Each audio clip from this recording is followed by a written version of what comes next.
você. Tô procurando alguém que não me faz sofrer. Tô querendo ser feliz e vou tentar te esquecer. Por favor, torça por mim, que eu torço por você. Tô caindo fora, tô desistindo de você. Tô procurando alguém que não me faz sofrer. Tô querendo ser feliz e vou tentar te esquecer. Por favor, torça por mim, que eu torço por você. Tô caindo fora, tô desistindo de você. Tô procurando alguém que não me faz sofrer. Tô querendo ser feliz e vou tentar te esquecer. Você está ouvindo Associação de Radiodifusão Comunitária de Criciúmal, ZYU 419, canal 285, 104,9 FM, Rua Caçapava, 787. Rádio Comunitária de Criciúmal, a rádio do seu coração. Mega Saúde, a 104 pensando em seu bem-estar com Dr. Miguel. Dr. Miguel. Muito bem, 10h13. Vamos começar por aqui um pouco mais atrasado. O Dr. Miguel também teve os seus compromissos, né? Começando por aqui o Mega Saúde de hoje, trazendo mais informações para o nosso povo criciumalense. Bom dia, Dr. Miguel, tudo bem? Bom dia, Márcio. Bom dia, ouvinte. Tudo bem? Vamos começar aí. Temos várias perguntas hoje, o pessoal mandando pra gente aí já, querendo saber de doenças, de dores ali, dores ali. Vamos ver aqui. Vamos começar com a pergunta que veio durante a semana. Lúpus, é isso? Isso. Pergunta pediram aí durante a semana para nós sobre lúpus, sintomas, tratamento, doutor? Isso mesmo. Antes de começar, Márcio, eu queria comunicar, né, à população que... Muito importante isso aí, sim. Esta semana a gente fecha a equipe definitiva da cirurgia. A doutora Morgana, anestesista, está chegando na cidade, já alugou seu apartamento. Eu, pessoalmente, não a conheço. Segunda-feira será a nossa apresentação formal. E agora a equipe está completa. A gente estava trabalhando com 2 anestesistas de Horizontina, muito bons, né? Nunca teve nenhum problema. Só que a gente precisava uma anestesista fixa na cidade. E a administração já contratou e é uma boa notícia. Que legal. A notícia ruim é que o estado perdeu 30 vidas ontem com coronavírus. Coronavírus, né? 30 vidas ontem. E tivemos um caso confirmado aqui em Criciúmal, são 81 no total. 81 agora. São as notícias tristes também. A gente dá uma aí pra trabalhar, então.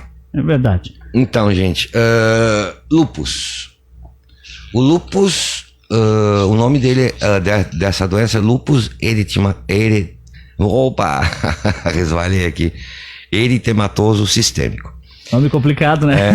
A gente enrola a língua e complica. Na verdade, o lúpus se classifica em 2 doenças, que são mais ou menos da mesma causa. Mais ou menos da mesma causa. Por que eu falei mais ou menos? Porque a causa ainda do lúpus não é não se sabe, é indefinido. A maioria das doenças inflamatórias tem causas indefinidas. Bom, como eu estava falando, o lúpus a gente pode dividi-lo em 2 entidades. O lúpus eritematoso, essa palavrinha vai me dar trabalho, né? Ele acomete a pele superficial, e o sistêmico, ele acomete o organismo todo. A maior incidência no Brasil é por raças. É uma coisa que é uma das poucas doenças que a gente pode classificar por raças, né? Está mais presente em negros e mestiços, né? E esses negros são afrodescendentes, né? Bom, enfim, os negros vieram da África. Nós todos viemos da África, né? E fomos nos transformando, né? A população começou na África e foi migrando. Isso. Todos nós somos negros. Só que alguns foram para a Suécia e ficaram mais brancos pelo sol, pelas inclemências do tempo e o organismo foi se adaptando. Mas basicamente a genética nossa vem da África, né? É uma informação que eu acho relevante, né? Que muitas vezes tem aquela história do racismo, tem aquela história que existe, né? A soberania branca ou a soberania amarela, enfim, mas somos todos filhos do mesmo continente, Isso ou do aí. mesmo Deus, né? Bom, só para continuar.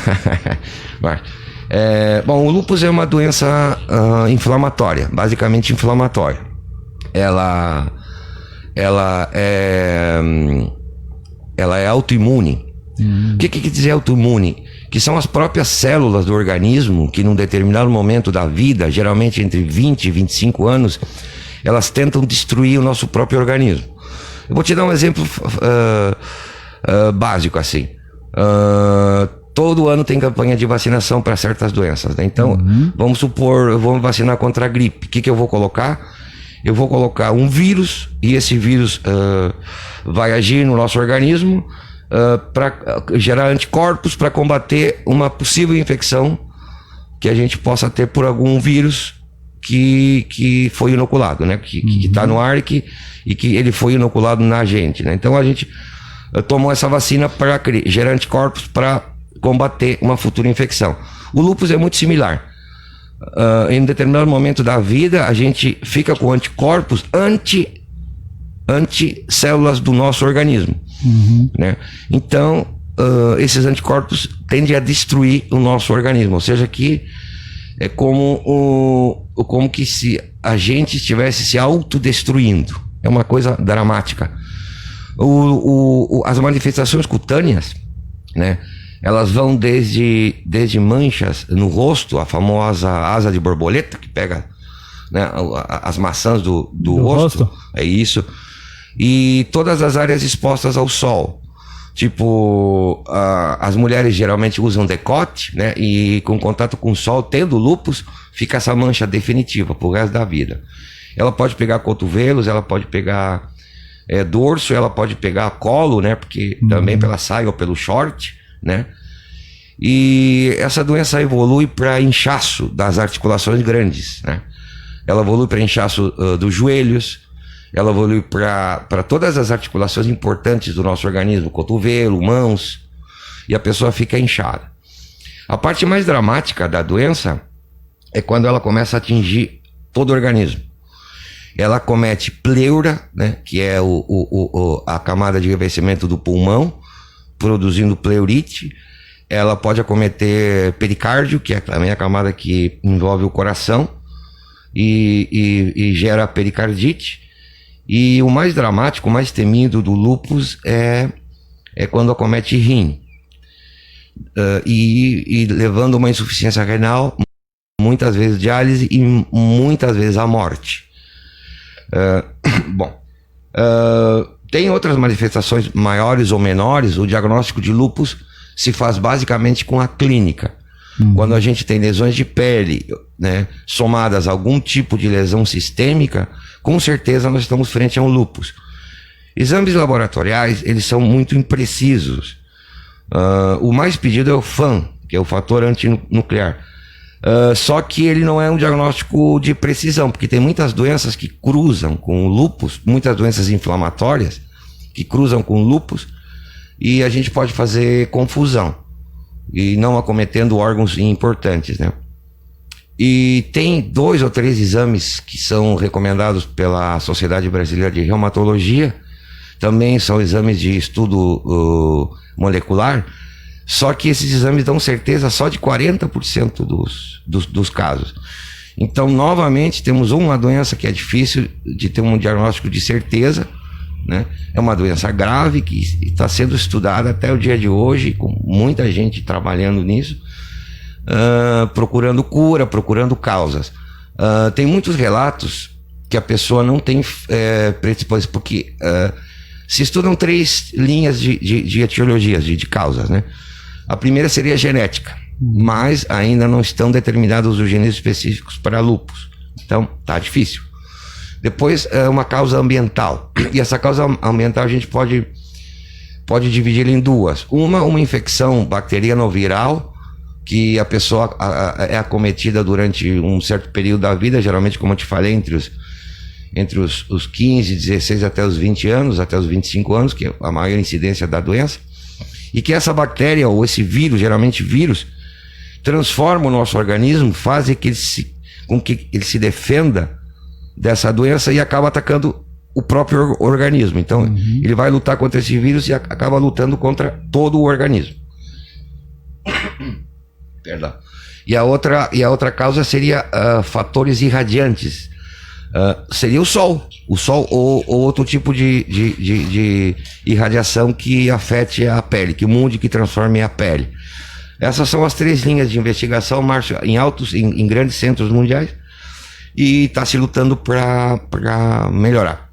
Com respeito ao tratamento, também é complicado. Não existe nenhuma droga, nenhum remédio que cure o lúpus. O lúpus é uma doença que não tem cura. A pessoa, depois de contrair, tem que tratar as complicações, né? E as mais graves são, vou repetir, pulmonares, cardíacas e renais. Agora a gente pode falar da cloroquina e da hidroxicloroquina, né? Que são drogas antimaláricas, né? Que são drogas usadas desde a década de 50 para tratar a malária e que tem uma imunomodulação e uma aceitação boa para impedir o avanço da doença. Logicamente que a pessoa tem que estar bem monitorada, porque a hidroxicloroquina e a cloroquina tem parefeitos cardíacos, ela tem parefeitos no sistema nervoso, né? É uma droga que tem muita contraindicação e tem que ter muito cuidado. Então, a pessoa, o risco de evoluir o lúpus e levá-lo à morte é maior do que tomar hidroxicloroquina.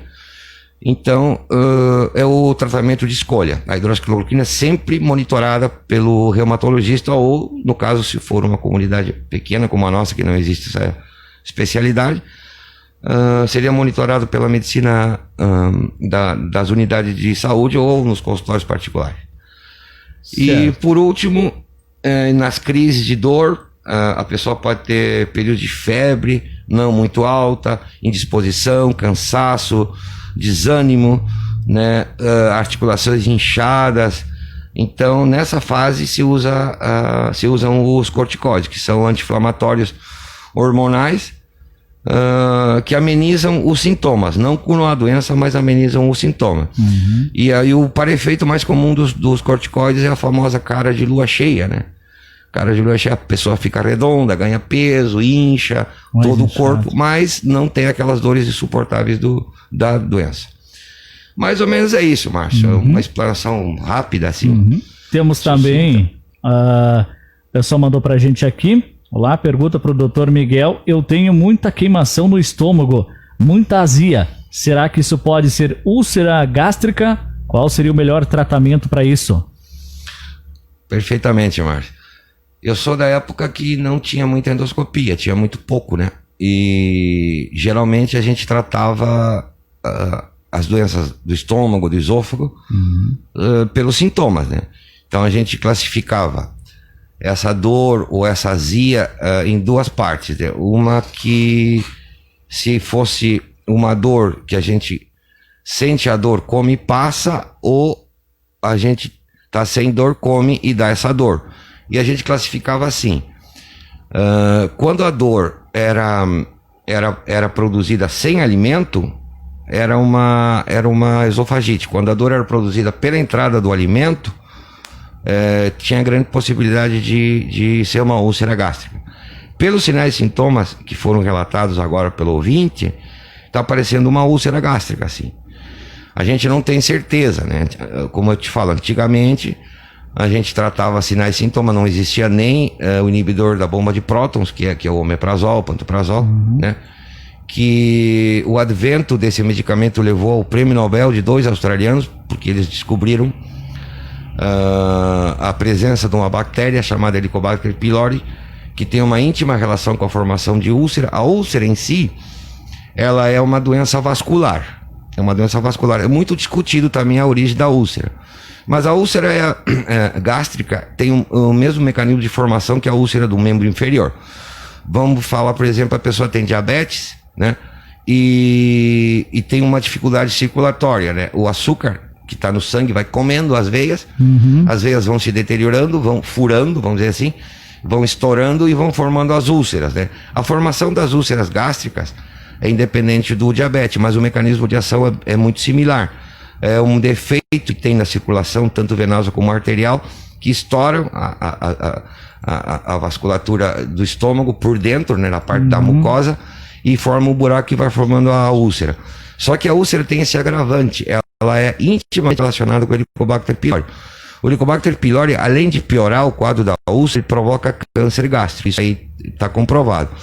E foi por isso que o maior prêmio de medicina, o Nobel, ele foi dado a esses dois pesquisadores australianos que descobriram a relação entre o Helicobacter pylori, a úlcera e o câncer gástrico.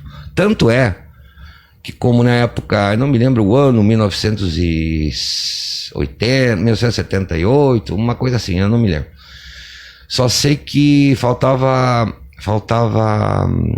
gente para fazer o experimento, faltava voluntários, vamos dizer assim, né? E os próprios autores, eles se inocularam uma grande quantidade de bactérias no estômago deles e foram analisar.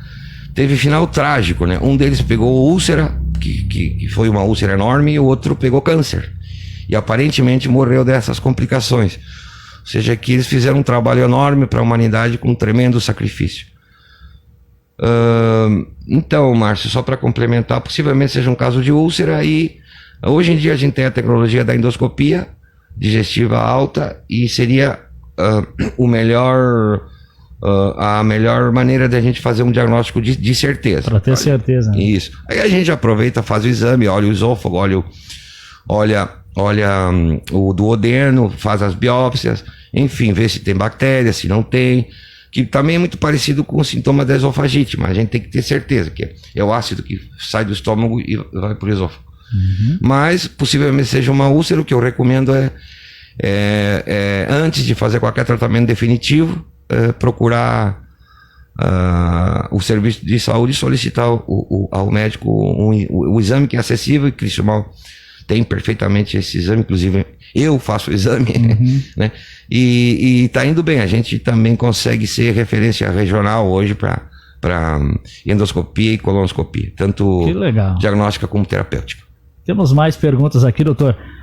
Vamos ver aqui. Quando a pessoa seguidamente tem diarreia, às vezes com dor, isso pode estar relacionado a alguma doença intestinal, como divertículos? Quais os cuidados com isso, doutor? Perfeitamente, Márcio. Não tem muita relação com o divertículo, porque o divertículo, na verdade, é uma falha da mucosa intestinal, que vai fazendo pequenas reentradas de mucosa, vai formando como umas tetinhas, né, dentro do intestino, que vai saindo, tipo uns apêndices, né? São uns furinhos, uns buraquinhos fechados, né? Imagina uma bexiga ou um balão, né, que tu vai insuflando ele e vai mexendo para deteriorar o plástico, né? Então tu vai vendo que vão surgindo umas tetinhas ali nele. Isso aí basicamente são os divertículos. A doença relacionada à diarreia são mais doenças que tem a ver com irritação do intestino. A doença mais comum é síndrome do intestino irritável, né? E que é uma doença que tem suas características, são diarreias que duram anos. Primeiro tem que ver o que é diarreia, né? Diarreia consiste em mais de 10 deposições líquidas ao dia, que causam desidratação, que causam estupor, que a pessoa perde sódio, perde potássio, e muitas vezes tem que procurar um serviço de saúde para fazer uma hidratação parenteral. Muitas vezes se confunde o conceito de diarreia com fezes líquidas. A pessoa tem fezes líquidas, pode ter um episódio ou dois no máximo ao dia, que não caracteriza a diarreia. E se tivesse conceito de diarreia, perfeitamente pode associar-se a um quadro de síndrome de intestino irritável e doenças piores, né, que são todas doenças autoimunes também, que não tem causa, que são difíceis de tratar, não tem cura, como as úlceras de Crohn ou a retocolite ulcerada crônica, né? E também hoje a gente tem a tecnologia de colonoscopia, são perfeitamente diagnosticáveis com um exame de imagem, com a biópsia, que demora uns 15 dias para ficar pronta na anatomia patológica. Temos mais uma aqui também. Vamos ver aqui. Hérnia discal. Segue um laudo, a pessoa mandou um laudo aqui. Vamos ver aqui. Nessa época fiquei 1 ano sem poder fazer nada. Então passei a fazer uso de produtos energia quântico e obtive ótimo resultado, um resultado incrível. Hoje trabalho normalmente. Isso pode ter sido o resultado desse produto? Será que devo fazer o exame novamente? Essa pergunta eu não sei, Márcio. Eu até faço uma proposta para nossa ouvinte, né? Que ela explique bem o tratamento que ela foi feito, Isso. aonde foi feito. Obviamente ela tinha diagnóstico de hernia de disco, fez algum tratamento ou medicamentoso ou radiológico, não dá para entender o que é. Mas a gente convida a nossa ouvinte para o próximo programa mandar uma comunicação, o que é especificamente... Explicar qual é que é esse tratamento certo que ela fez. Porque muitas vezes tem alguns tratamentos alternativos, mas geralmente em grandes centros, né? Uhum. E eu desconheço esse tratamento, Márcio, e eu peço desculpas, né? Porque eu não consigo... Uhum. Quem sabe a pessoa manda pra gente aí, Isso. durante a semana eu te passo e o doutor pesquisa um pouco melhor também, né? A gente consulta com os especialistas, como Isso. eu falei no programa anterior, a gente tem um especialista em coluna, o doutor Feijó, que de repente eu dou uma consultadinha com ele, eu vejo o que eles estão fazendo em matéria de cirurgia de coluna e eu respondo prontamente para nosso ouvinte. Legal, então ó, ouvinte aí que não quis se identificar também, né? Mas manda pra gente aí durante a semana, eu passo pro doutor e ele já se prepara também, já no próximo programa ele já traz uma resposta um pouquinho melhor também para essa ouvinte aí, já passa bem certinho qual é, que tipo de tratamento, o que foi feito nesse tratamento pra gente também, pro doutor ter uma ideia também, conversar com os amigos dele, né, que muitas coisas o doutor também não sabe, né? Sim, sim. E o doutor sempre procura ajuda aí do pessoal. Olha aqui, deixa eu ver, eu acho que chegou mais uma aqui. Bom dia, uma pergunta para o doutor. Anemia hemolítica autoimune. A pessoa não explicou muito bem, só mandou isso aqui. Deve ser, está querendo saber alguma coisa sobre essa anemia hemolítica autoimune. Sim, é muito parecido o mecanismo de ação, é outra doença autoimune, outra doença inflamatória de órgãos internos, né? Uhum. E é a destruição do nosso sangue, pelo próprio organismo. Hemólise quer dizer morte de células vermelhas. E a consequência, né, e o nome da doença é anemia hemolítica. Geralmente são problemas autoimunes, que o próprio organismo destrói o sangue, né? Uhum. O sangue geralmente tem problemas,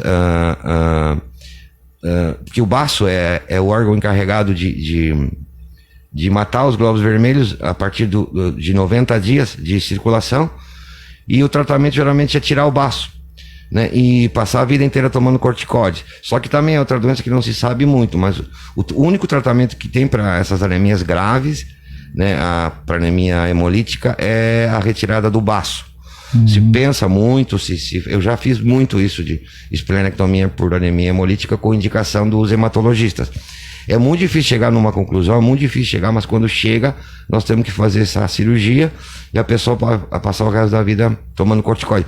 Uma pergunta boa é essa, porque o lúpus também tem uma fase onde produz certa hemólise e pode chegar a destruir tanto com as nossas células vermelhas como as nossas células de defesa.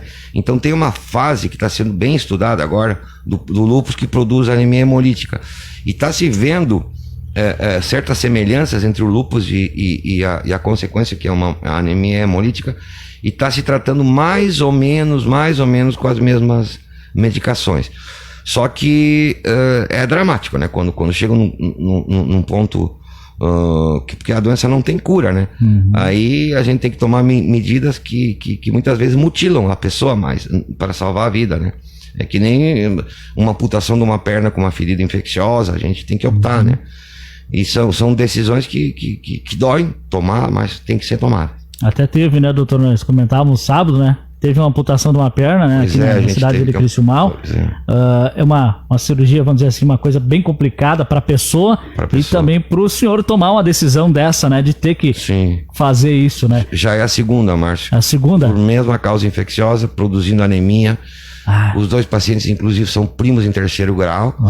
Os 2 apresentavam infecção incontrolável e os 2 apresentavam história de anemia e transfusão por anemia, e a gente teve que tomar essa decisão. Eu tive que tomar, né? Pra salvar a vida. O resto do corpo, vamos dizer assim, o resto da vida também da pessoa, olha só. Mas são decisões que a gente pensa e decide, opta e tem que fazer, Márcio. Infelizmente tem que ser feito, né, doutor, para salvar a vida. Pois é. Legal, a gente agradece o povo aí que tá curtindo a gente através da live. Doutor, mais uma vez, muito obrigado. Pessoal quer mandar pergunta aí durante a semana, pode mandando, eu vou passando pro doutor, ele vai se preparando e no próximo sábado ele vai trazendo resposta. Lembrando que a gente vai dar uma paradinha, né? Provavelmente no próximo sábado acho que a gente não vai ter. Vamos ver que dia que vai ser sábado. Não, sábado a gente ainda vai ter, eu acho. É dia 3. Isso. É isso aí. Sábado a gente vai ter ainda, né? Depois a gente vai ter que dar uma paradinha devido ao horário eleitoral da política e tal, né? Mas assim que terminar a gente volta novamente. Tem live hoje, doutor, ou não? Ou teve ontem? Não, teve ontem. Ontem a gente falou, saiu um pouco do assunto do coronavírus que está deixando a gente preocupado. A gente convidou o anestesista, o doutor André, que é mineiro, mas ele se radicou em Horizontina e está começando a fazer microcirurgia estética e transplante capilar. É um assunto, era mais para fugir mesmo do coronavírus, é um assunto de uma medicina super especializada que está sendo implantada na região. E é bom que o pessoal assista para ter uma ideia. Ele é especialista em anestesia, mas ele opera muito bem transplante capilar. Ele coloca até sobrancelha em mulheres, uma coisa muito boa, né? Legal, e faz preenchimento facial com ácido hialurônico, botox e outras coisas que ele explicou muito bem na live. Que eu agora não vou saber explicar porque aprendi ontem, né? Tem que estudar um pouquinho mais isso aí. Passa aí pra nós, doutor, qual é que é? É a Crônicas... Crônica do Celeiro do Mundo. Tá lá no YouTube também? Tá lá no YouTube. Procurem lá, pessoal, vocês vão ter toda sexta-feira... Toda sexta-feira a partir das 20 horas. Aí, ó, que legal. Já tem uma live diferente com o doutor, sempre trazendo assuntos diferentes também, né? Relacionado a doenças, né? E a nossa todo sábado de manhã aqui na 104.9. Doutor, obrigado. Ótimo final de semana pro senhor. Com certeza vai correr também fazer os seus trabalhos aí. Deve ter algum paciente para atender também, né? Obrigado. Bom final de semana. Vai deixar um alô pro povo aí também. Eu que agradeço, Márcio, pelo espaço aberto. Um grande abraço a todos os ouvintes. E vamos tocando o barco, né? Porque sábado só começou agora. Final de semana tá começando, era isso aí. Muito bem, se foi aí um Mega Saúde com o Dr. Miguel. Todos os sábados de manhã a gente tem esse bate-papo bacana, né? Aqui na 104.9, a rádio do seu coração. Mega Saúde, a 104 pensando em seu bem-estar com Dr. Miguel. Dr. Miguel. Você está ouvindo Associação de Radiodifusão Comunitária de Criciúmal.